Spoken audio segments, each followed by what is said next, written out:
जी नहीं, हम उसके लिए नहीं आ रहे हैं। यदि हम करनी सेना आई थी तो वो सिर्फ एक पक्ष लेकर के चली गई और दूसरे पक्ष को प्रताड़ना दे के चली गई।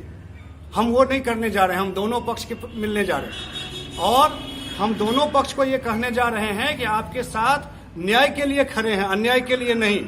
जहां कहीं भी अन्याय करिएगा ब्राह्मण महासभा साथ नहीं होगा।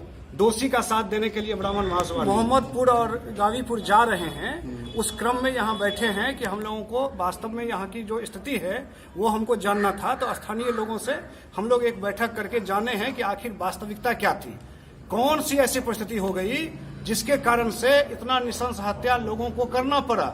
और इसमें एक जात धर्म वर्ग के लोग नहीं हैं, सभी जात धर्म के वर्ग के लोग मिल करके इतना बड़ा हत्याकांड किए हैं। तो निश्चित उसके पीछे एक बहुत बड़ा कारण रहा होगा।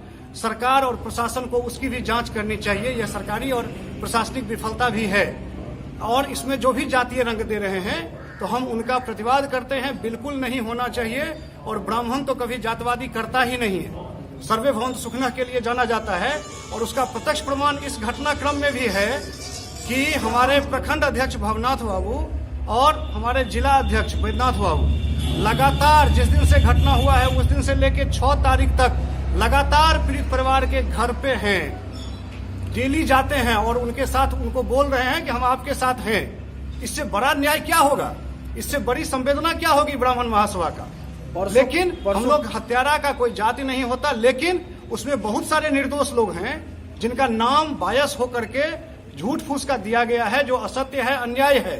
जो 80 साल के बूढ़े हैं, चाहे वो राजपूत हो चाहे वो ब्राह्मण हो, और दो किलोमीटर दौड़ करके वो गए और मार दिए, चले आए, उनको चलने भी नहीं आता है। और ऐसे लोगों का नाम आप क्यों दे रहे हैं? तो प्रशासन फिर जान के आग लगाना चाह रही है बेनीपट्टी में।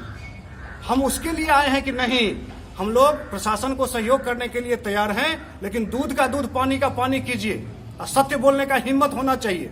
और हम अपने सभी जनप्रतिनिधियों से भी कहते हैं कि सच बोलिए, नहीं तो वैसे ही भगवान का प्रकोप चल रहा है करना। अभी भी तो सीखिए कोई आदमी। जी नहीं, हम उसके लिए नहीं आ रहे हैं। यदि हम करनी सेना आई थी तो वो सिर्फ एक पक्ष लेकर के चली गई और दूसरे पक्ष को प्रताड़ना दे के चली गई।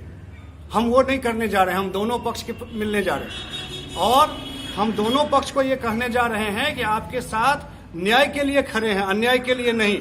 जहां कहीं भी अन्याय करिएगा ब्राह्मण महासभा साथ नहीं होगा। दोषी का साथ देने के लिए ब्राह्मण महासभा नहीं।